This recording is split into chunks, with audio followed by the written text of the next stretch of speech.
reaches a certain age, when she either says to herself or someone says to her, at your age, you shouldn't do that. You can't. Well, here at a certain age, we celebrate those amazing women who will, who can, and who do amazing things.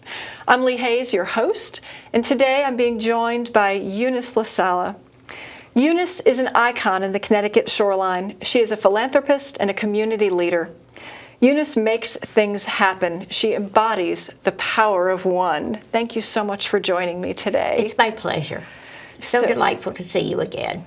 And it's delightful to have you here. And I know that we have only 30 minutes, and we could talk, I think, for 30 days about all of the charity that you have brought to this community between, helping others, starting foundations, teaching. It's amazing. So we're going to touch on a few. Now, I know you got your start really educating children. So I noted here that you've been a teacher. You started in Virginia. You were at Yale Peabody Museum as a docent for over a decade. You've been on the PTA. You've done so many things with children. And I found this one item, which I just want you to talk about, which says you worked on the Mr. Yuck program. What is Mr. Yuck? Yes, that was it was a campaign, actually. The PTAs did this with the police department. As I recall, it was Stan Koneski, and there had been a problem in the community with a child being poisoned by some of the household cleaners. So they worked with the PTAs, and Pat Andrew, who was at the she wasn't at the Volunteer Services Center then, she was at it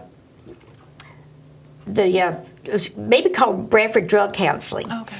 It was changed to Brantford Counseling Center. Anyway, and Pat worked with us, and we had a program where we gave all the children in school, the younger children, elementary grades, stickers. And they were to take them home and place them with their parents on anything that was poisonous that they were not to get into. First, they were given talks by Pat and by Stan Koneski and telling them what this would do to them.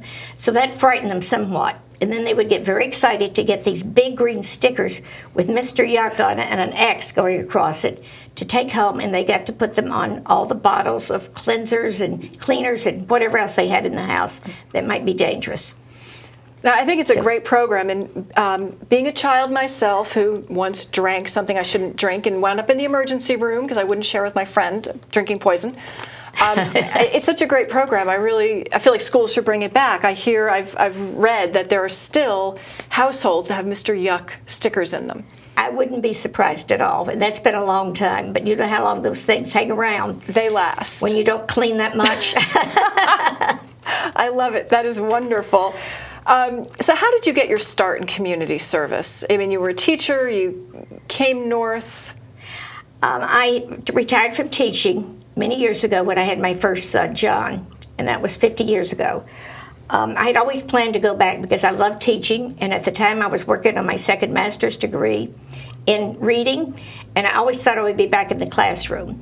But I joined the Junior League of Greater New Haven, which is a marvelous organization for young women. They teach you how to get involved at a very high level, volunteering with many organizations and wherever your expertise happens to be. I mean, if someone is a scientist, they would get them involved with a lab or with something with maybe at Yale or somewhere. Because I was a teacher, they directed me to Peabody Museum, and that's where I found so much fulfillment and loved that place, adored it. I also volunteered at the the New Haven Museum. Mm-hmm. Let's see, what's it called now? It's Historical Society. Oh, okay. It's on the same street. But I did a lot of things like that. I did literacy volunteers in New Haven, but I love the Peabody Museum most of all. And the Junior League I would recommend to any young woman. It's so valuable and so worthwhile. It's a marvelous organization. So the Junior League, it's called Junior. Is there an age limit? Is it really meant for young women to get started? There used to be an age limit. Okay. An age limit when you could come in and an age limit when you could go out. But okay. I think now it's very open. At least until age 50 you could join. Oh, fantastic. And then after that you become a sustainer. And you stay involved, hopefully. Right, but I see. So the Junior League, that's if you want to volunteer, right? If you want to make an impact, that's just if you're looking for a place to start, that's where you can start. Exactly. They educate you and they tell you how to get involved with a very fine organization. Wonderful. No, I think that's a great place to start. And I know that you can also, so you started the Junior League, they helped you, but you also turned your hobby or your love of horticulture into giving back to your community and beautifying your community. Can you tell us a little bit about how horticulture became a passion for you?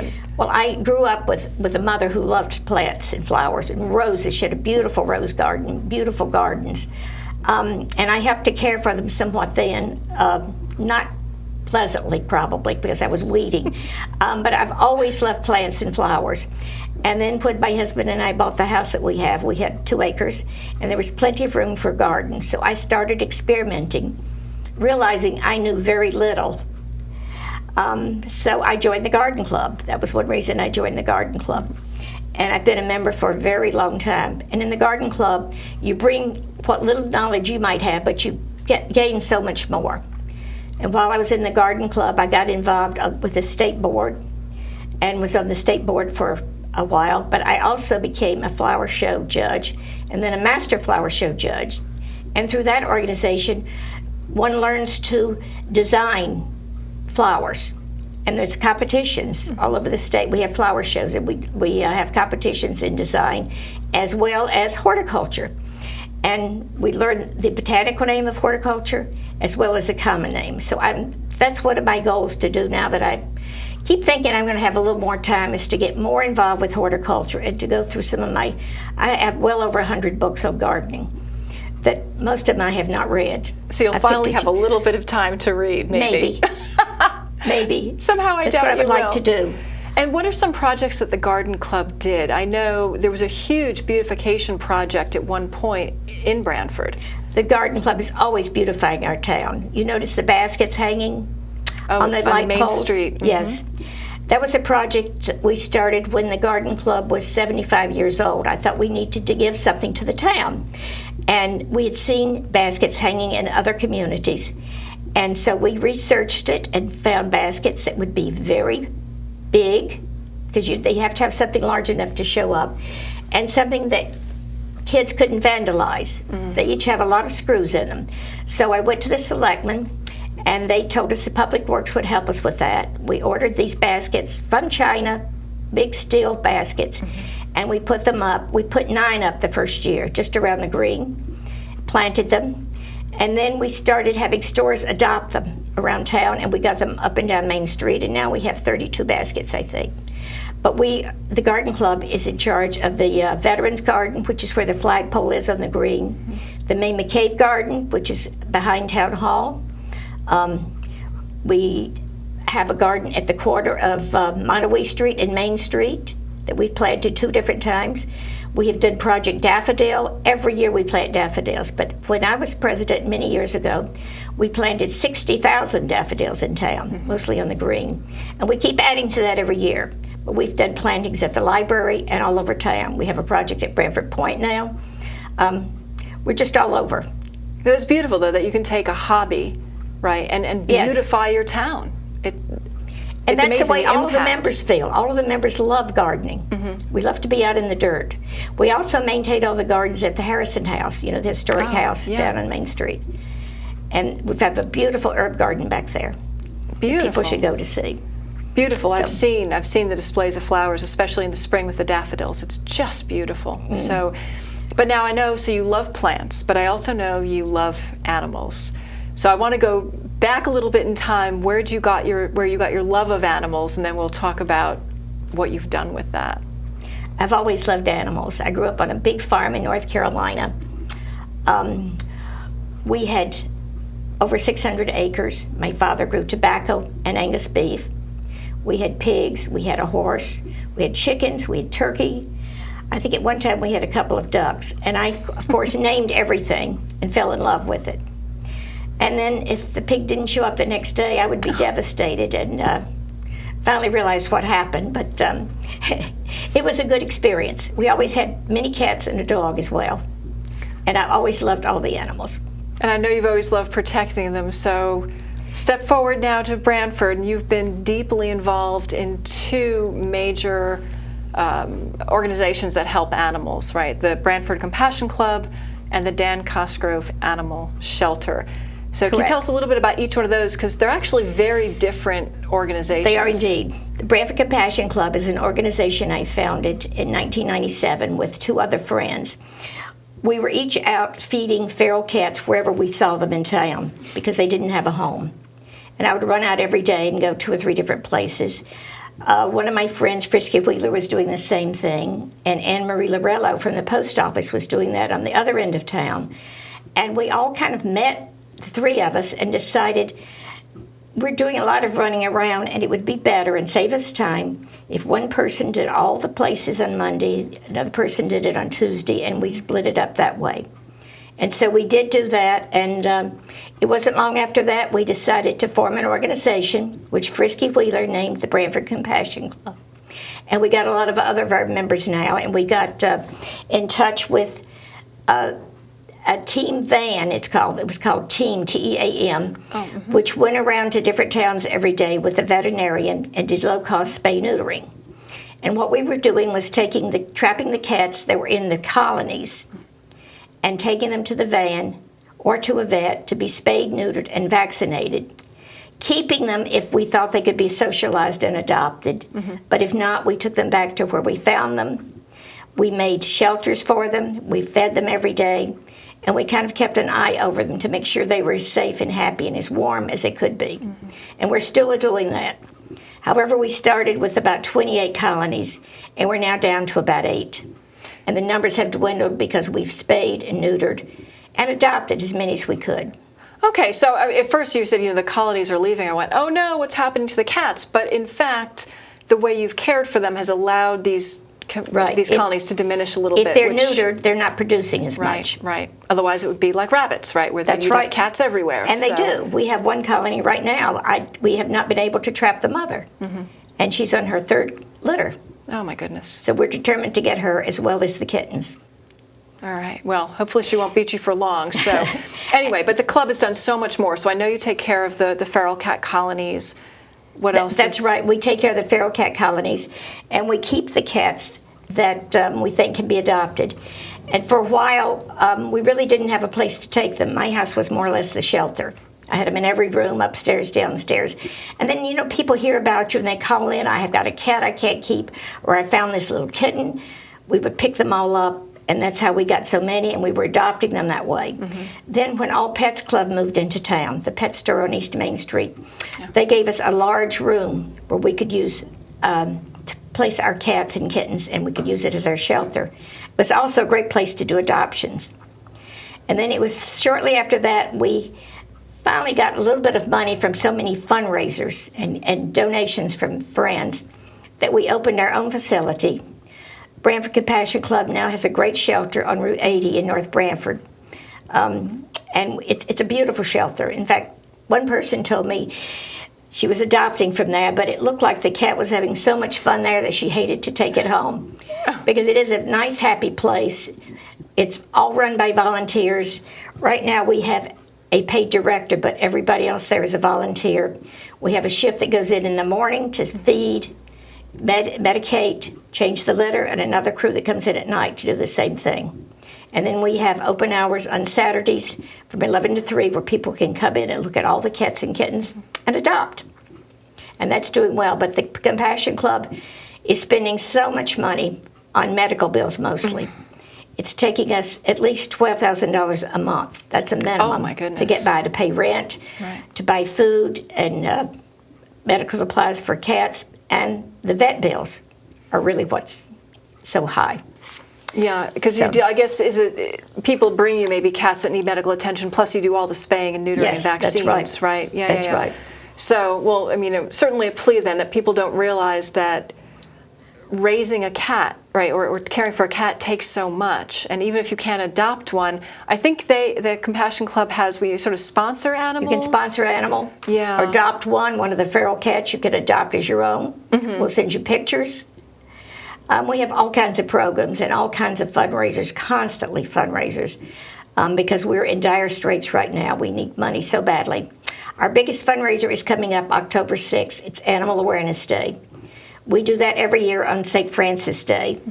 We have an event in the center of town on the green on a Sunday, St. Francis Day, and we have a lot of vendors, we have music, we have programs going on for children, for adults, we have food.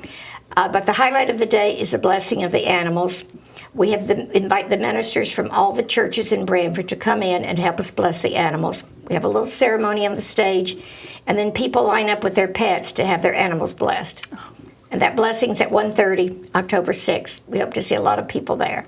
Yeah, that would be wonderful. That would be so great. And also to find a benefactor, I think, for the club would be nice too. If somebody has a big heart with a little bit of a wallet that they could help out. Yes. It would be very welcome. Very welcome. And so that's an all-volunteer organization. You've had a huge part of running that.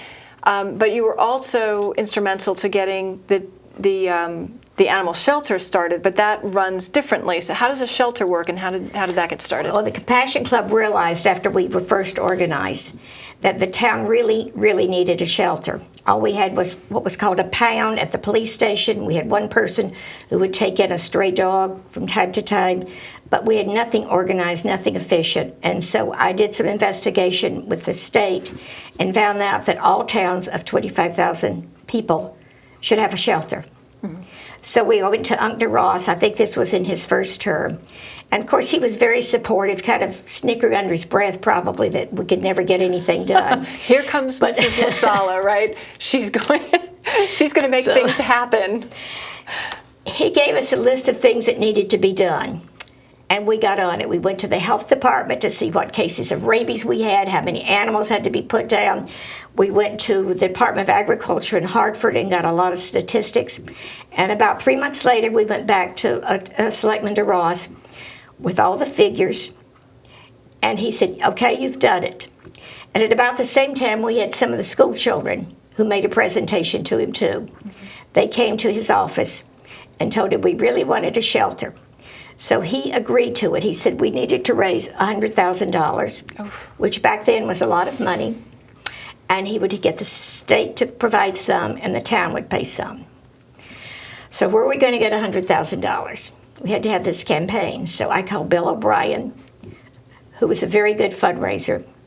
And after he thought about it a couple of hours, he said he would be willing to do it, and he did.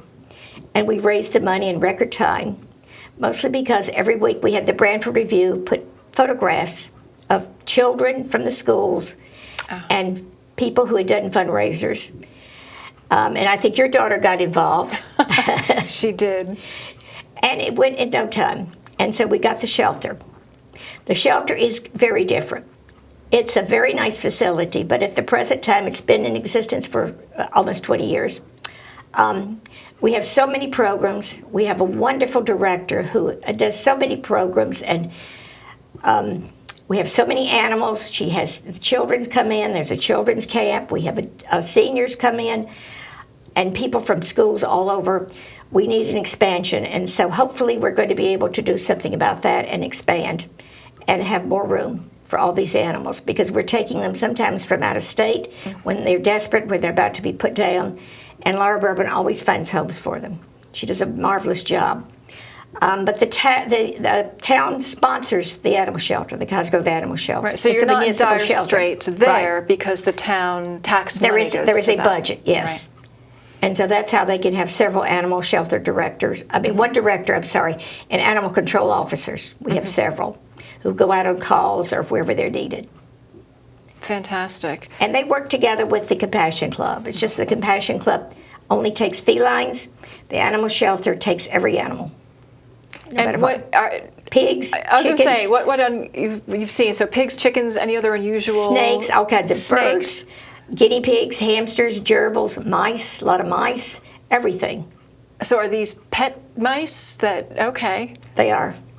That get people want them for a while, I guess, and then they don't get tired want them. of them. So they're at the shelter. If anybody's interested in adopting any of these animals, they're there. So yes, if anyone wants snakes, mice, or ducks, or a pig. Yes. I love it. And lots of nice cats and dogs. Absolutely. But I think, again, part of what I'm hearing here is it's a wonderful organization, but anyone who in their own town, right, wants to start a shelter, start a compassion club, start a program, it sounds like you need to have, first the right connections. You went to the selectmen, but you need to have the numbers. You need to have the people. facts. You do. You have to get all that together. You need to have a lot of people who are interested. And there is no town, I would swear, in Connecticut that doesn't love animals. Right. We found that so true when we were collecting for the animal shelter. The other thing I will say about Brantford is that we have been very fortunate with our selectmen. If anybody has any kind of idea of something they want to do, they could go to Ugda Ross, they could go to Jamie Cosgrove. They are both very welcoming and want to take in all these ideas and want to help improve the town as much as we do. Mm-hmm. So we're very fortunate. So, in fact, we're very fortunate to be in this town. I could not live anywhere else. We have everything. We have the green, we have the water, we have the library, we have the academy. But the most amazing thing we have in Brantford are the people. We have the best volunteers of any place I've ever seen. It's just amazing and wonderful. Wonderful people, wonderful organizations, and I want to bring up one more organization that you work with, which is the Brantford Community Foundation, because now you're working with people too. So what does that foundation, what do you do and who do you serve? The Brantford Community Foundation was founded in 1980. There was a man in town named David Etzel who had a son who had cancer. He was 6 years old. He had cancer, and he was going to Sloan Kettering in New York City for treatment. And so some of us who knew David and his family collected money to get a swing set for Darren when he came home. But unfortunately, Darren never got home. So we used that money. Actually, David did, and John Donegan, Pat Andriel, and a couple of other people, and started the Brantford Community Foundation, which is a local foundation to benefit nonprofit organizations in Brantford of anything. They could be something cultural, educational, sports-minded, conservation, just a variety of things, anything you can think of. And so that organization is 30 years old and going on almost 40. We will have a big fundraiser again for the foundation, but we will also have a lot of things that we do for the community, a lot of programs. We had last year and the year before, we had Hometown Harmonies at the Owenigo. We had a lot of singers from Broadway and local people. And we will be doing some of that for the 40th anniversary. The Brantford Community Foundation was not heard of as much until I got on the board, not when I came on the board, but after that we hired a consultant, Liza Petra from Guilford, and then she became our executive director. And that's when the Community Foundation took off. Mm-hmm. And we have now over $3 million in assets. Wow. And a percentage of that is given away each year to nonprofits in town. And anybody is eligible. If you're a nonprofit, you just fill out an application, send it in by March 1st, and you will be looked at, and we'll hear from the Community Foundation in due time. All right, so this foundation doesn't work with individuals. You support other foundations that support other organizations. Organizations. Okay. Other organizations, yes. Nonprofit organizations. Correct. Right. Correct. Okay. But we've done a lot with the community dining room, the food pantry, and the Brantford Counseling Center. An awful lot since the beginning of their initiation. Mm-hmm. Wonderful. It's a wonderful program. I mean, I know it's done so much help, and I've seen some of the programs. Yes. And then one other foundation that I know you're working on, so many, but one more is BOCA. Is it BOCA? BACA. BACA. Pronounced it wrong, sorry. BACA. So tell us about BACA.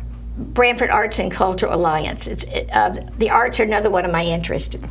I remember when I was in college and I came home and told my father I wanted to major in art history because I just loved it. I had just been exposed to it in college. And he was beside himself. Whatever will you do? Who could do that? You can't make a living. So I went into education as my mother, grandmother, and all my aunts had done. But I've always loved all of the arts. And when I was PTA president at all three levels in Brantford, I organized this Cultural Alliance in Brantford for us to bring in some of the arts for the school children. We had a book author come in, Stephen Kellogg. We had a shanty singer. We had different instruments and that kind of thing. And about 8 years ago, I think it was, Frank Carano, who's a very involved man in our town, who is a senior as well, organized Brantford Arts and Cultural Alliance. And I came on board shortly after they were organized. And we produce a lot of programs for the public, free, for people to come in and be exposed to artists of all kinds. We just had a big event at the Armory this past June. I think the Armory was open to the town, which it hadn't been open for since 9/11. And we had a lot of people who came in and a lot of things going on inside. So it's very rewarding.